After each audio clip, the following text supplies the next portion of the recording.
தினம்தோறும் விளக்கேற்ற நல்ல எண்ணெய் இதயம் நல்லெண்ணெய்.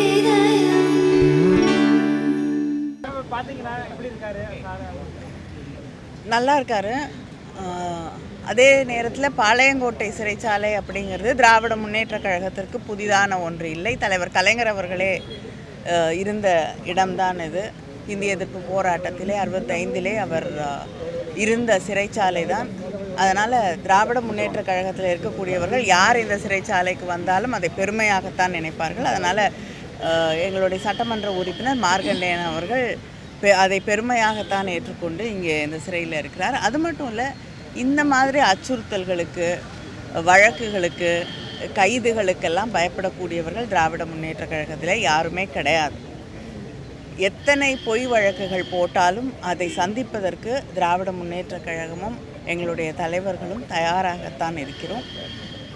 சட்டம் ஒழுங்கு இன்றைக்கி தமிழ்நாட்டில் எந்த நிலையில் இருக்குதுன்னு நம்ம அத்தனை பேருக்கும் தெரியும். இன்றைக்கி காலையில் கூட ஒரு பெண் மிக மோசமாக பயங்கரமாக செய்யப்பட்டிருக்கிறார் அப்படிங்கிற ஒரு செய்தியை நம் ஊடகங்களில் பார்க்கிறோம். ஒவ்வொரு நாளும் பெண்களுக்கு எதிராக, குழந்தைகளுக்கு எதிராக குற்றங்கள் நடந்து கொண்டிருக்கிறது.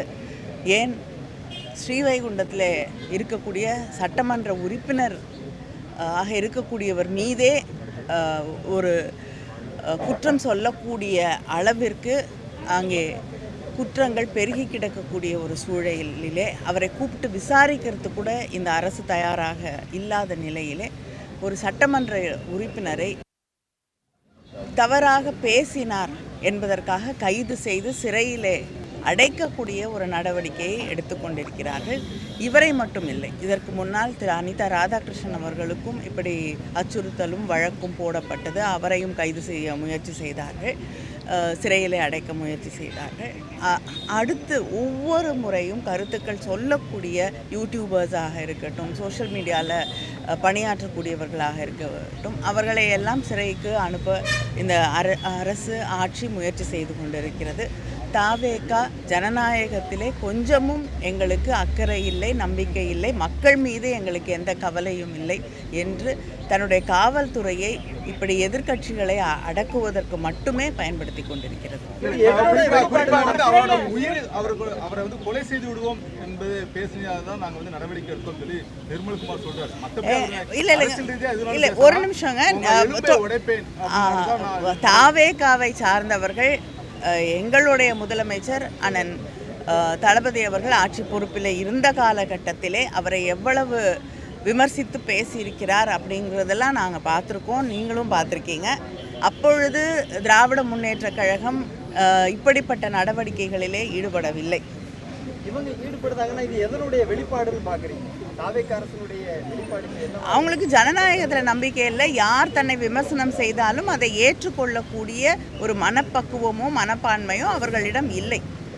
அவங்க வந்து யாருக்கு பயந்து கொண்டு அரசியல் செய்கிறார்களோ அதே வழியிலே தான் அவர்களும் அரசியல் நடத்தி கொண்டிருக்கிறார்கள். நீட் தேர்வை கண்டித்து சென்னையில் வந்து ராப் பாடகர் அறிவு அப்படின்னு சொல்றவரை வந்து ஈடுபடுறதுக்காண்டி கைது பண்ணியிருக்காங்க. இதை நீங்கள் எப்படி பார்க்குறீங்க? நான் தான் சொன்னேன்ல, யாருக்கு பயந்து கொண்டு அவர்கள் ஆட்சி நடத்தி கொண்டிருக்கிறார்களோ அவங்களுக்கே தெரியும். யாருடைய பேரையே சொல்லாமல் தொடர்ந்து பேசி கொண்டிருக்கிறார்களோ, பாஜக என்ற பெயரை சொல்லுவதற்கு கூட தயக்கத்தோடு ஆட்சி நடத்தி கொண்டிருக்கிறார்களோ அவங்களுக்கு எதிராக தெருக்குறள் அறிவு அவர்கள் ஒரு கருத்தை பதிவு செய்யும் பொழுது, போராட்டத்தில் ஈடுபடும் போது, டெல்லியிலே இன்னைக்கு எப்படி அங்கே மாணவர்களுடைய போராட்டம் கையாளப்படுகிறதோ அதே வகையிலே இங்கே போராடக்கூடியவர்களை இந்த ஆட்சியும் தாவேகா ஆட்சியும் கையாண்டு கொண்டிருக்கிறது.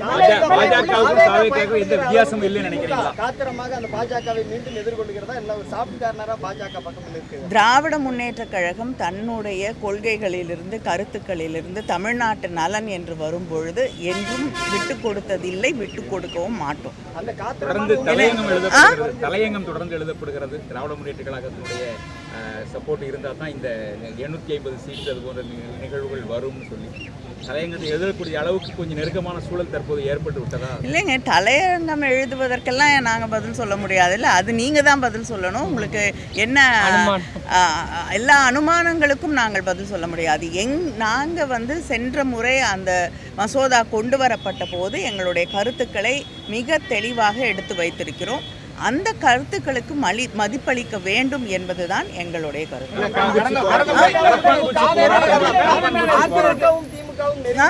அதிமுகவும் திமுகவும் ஒத்த கருத்தோடு நெருங்கி வர்ற மாதிரியான சூழ்நிலைகள் தமிழ்நாட்டு அரசியலில் ஏற்பட்டிருக்கிறதா சொல்லப்பட்டது.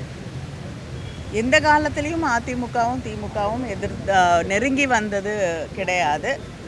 சில நேரங்களிலே தமிழ்நாட்டிற்காக போராடக்கூடிய சூழலிலே கடந்த காலங்களில் கூட தமிழ்நாட்டின் உரிமைகளுக்காக, நதிநீருக்கான அந்த கோரிக்கைகளுக்காக இணைந்தே சென்று பிரதமரை சந்தித்திருக்கிறோம். ஒன்றாக கூட்டங்கள் நடத்தப்பட்டிருக்கிறது. தமிழ்நாட்டின் உரிமைகள் என்று வரும்பொழுது திமுக அதிமுகன்னு மட்டும் இல்லைங்க, எல்லா கட்சிகளுமே ஒரே குரலில் ஒருமித்த கருத்தோடு பேச வேண்டும் என்பதுதான் திராவிட முன்னேற்ற கழகம் தொடர்ந்து வலியுறுத்தக்கூடிய கருத்து. நிச்சயமாக ஏற்றுக்கொள்ள முடியாது. நான் நேற்று கூட என்னுடைய கருத்தை பதிவிட்டிருக்கிறேன். மாணவர்களுடைய போராட்டம் தொடர்ந்து திராவிட முன்னேற்ற கழகம் நீட்டுக்கு எதிராக எங்களுடைய கருத்துக்களை நாங்கள் பதிவிட்டு கொண்டிருக்கிறோம். அது மட்டும் இல்லாமல் தொடர்ந்து அதற்கு எதிராக நீட் என்பது கைவிடப்பட வேண்டும் என்பதுதான் திராவிட முன்னேற்ற கழகத்தின் தொடர்ந்த கருத்தாக இருக்கிறது. அப்படிப்பட்ட ஒரு சூழலில் மாணவர்களுடைய எதிர்காலத்தையே பாதிக்கக்கூடிய அளவிற்கு இந்த கொஸ்டின் பேப்பர் லீக்ஸு, பரீட்சைகள் சரியாக நடத்தப்படுவதில்லை என்ற சூழலிலே மாணவர்களுடைய போராட்டத்தை ஒடுக்க வேண்டும் என்பதற்காக அவர்கள் மீது வன்முறை கட்டவிழ்த்து விடப்படுவது என்பதை ஏற்றுக்கொள்ள முடியாது என்பதை திராவிட முன்னேற்ற கழகம் தெளிவாக எடுத்து சொன்னார். அவருடைய உடல்நிலை, மனநிலை நன்றாக இருக்கிறது.